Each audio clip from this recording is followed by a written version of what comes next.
Let's go back to our phone lines and talk to Mike, who's calling from Cary, North Carolina, on the Republican line. Mike, good morning. Well, good morning.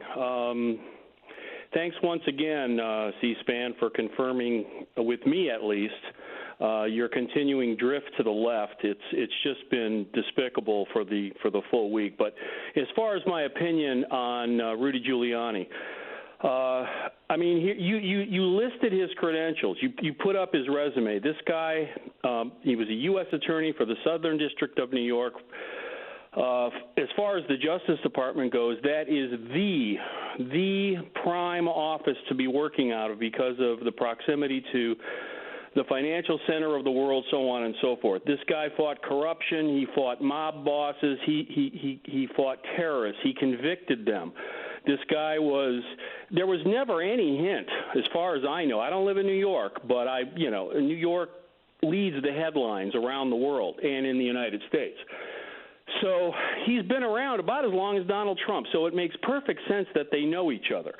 So then he gets elected to mayor of New York City, and he cleans it up after years of liberal decay.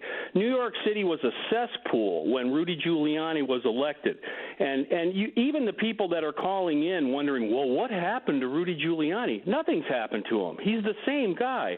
Why would a man with such a stellar record of prosecution and criminal justice and politics, the mayor of New York City, the one guy, he on one hand, one of your callers was saying that he was a fabulous mayor after the terrorist attack in 9/11, and then he took some snarky shot about Giuliani running around like a chicken with his head cut off, which was a totally CNN-type comment. They had to get the snark in. For Giuliani to be going after potential corruption and criminal activity, that's what he does. It's in his DNA. It's what he's been doing his entire life as a federal prosecutor and as the mayor of New York City. Again, as with our president, neither one of them had any hint of racism or corruption or criminal activity at all.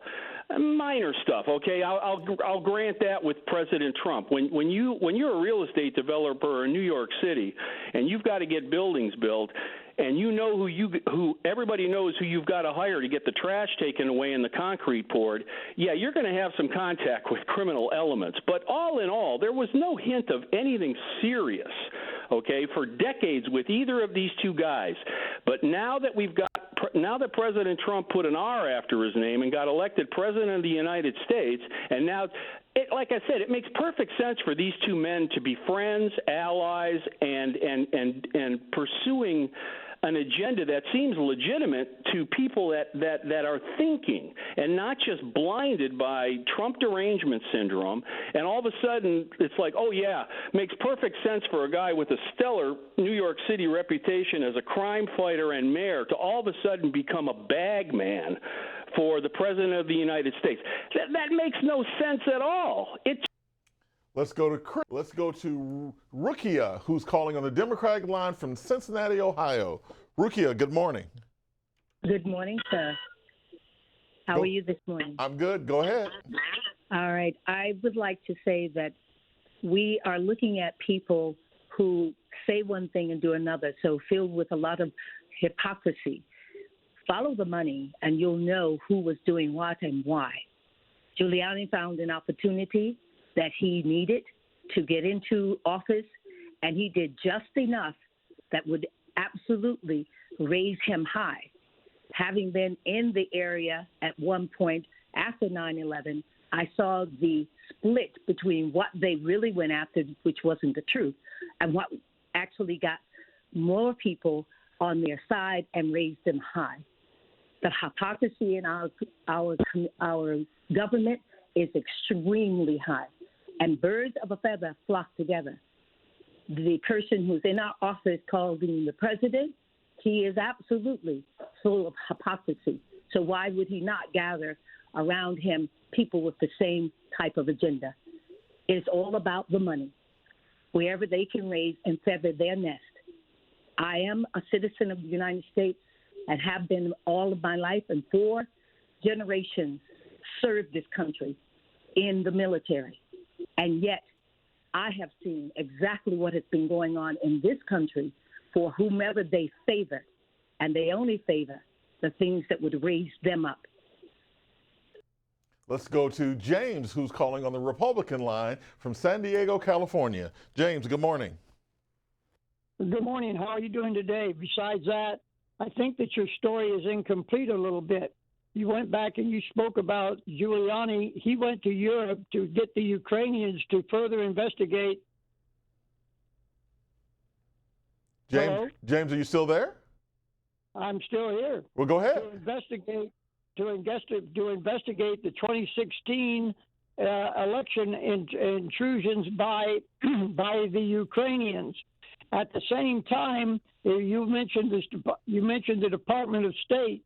The Department of State refused to give him a visa. Well, if you update yourself, you'll find that 38 members of the Department of State are under disciplinary action for improper conduct regarding the Hillary Clinton emails. If you also go back and you'll update your story a little bit, you'll find that the server, which is still in the Ukraine, is being looked at. Is being located so that they can find those emails that are missing. Those are some of the updates that you need to take and put in when you speak about this issue. Thank you very much for your day. Let's talk to Ken, who's calling from Washington, D.C. on the independent line. Ken, good morning. Good morning to you. How are you today? I'm good. Go ahead. Outstanding. Well, one of your previous callers had the audacity to actually say that Trump only used racism or discrimination or wrongdoing when it came to his building practices. When he talked about getting certain businesses to build his company. Well, in 1975, the courts found he and his father and his company guilty of housing discrimination. So I don't want to hear, and a prior caller to that said that not all of Trump supporters are racist. Well, inherently, if you go to a Klan rally, you probably are. But nevertheless, Giuliani in 1992, and I recall this, it was September of 92, Mayor Dinkins, who was black at the time, was calling for a civilian review board.